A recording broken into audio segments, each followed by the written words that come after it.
Next in line is our cranial nerve number 3. Cranial nerve number 3 is the oculomotor nerve. Let me see if I can indicate it here. And as usual, the name is the game. That means that oculomotor means it is a nerve that supplies motor function to the extraocular muscles. Not all of them, but the majority of them, as you might already know.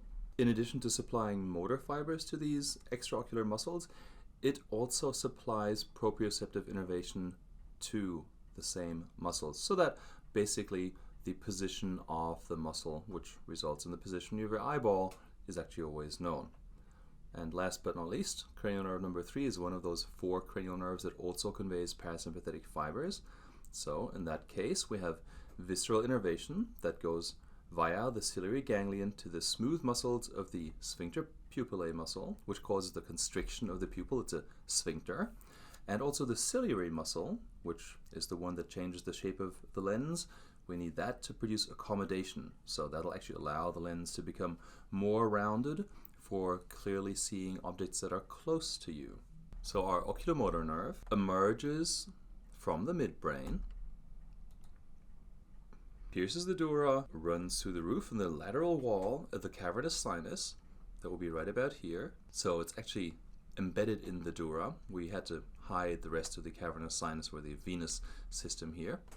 And then it'll actually continue its way by passing through the superior orbital fissure. And within the fissure, it'll divide, first of all, into a superior and inferior division. The superior division will supply the muscles levator palpebrae superioris.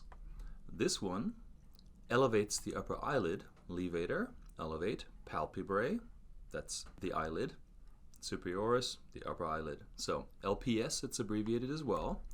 It also innervates the superior rectus, and it also divides into an inferior division.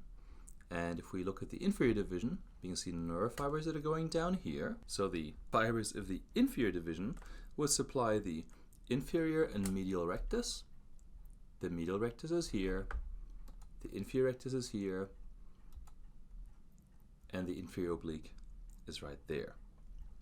The parasympathetics, that will have an effect on the pupil, be that either in changing the shape of the lens or the size of the opening of the iris. They will synapse in the tiny little ciliary ganglion, which is actually posterior to the eyeball, about a centimeter behind it. It is a tiny little parasympathetic ganglion, which I would recommend is best to be reviewed either in a book or on a cadaveric specimen.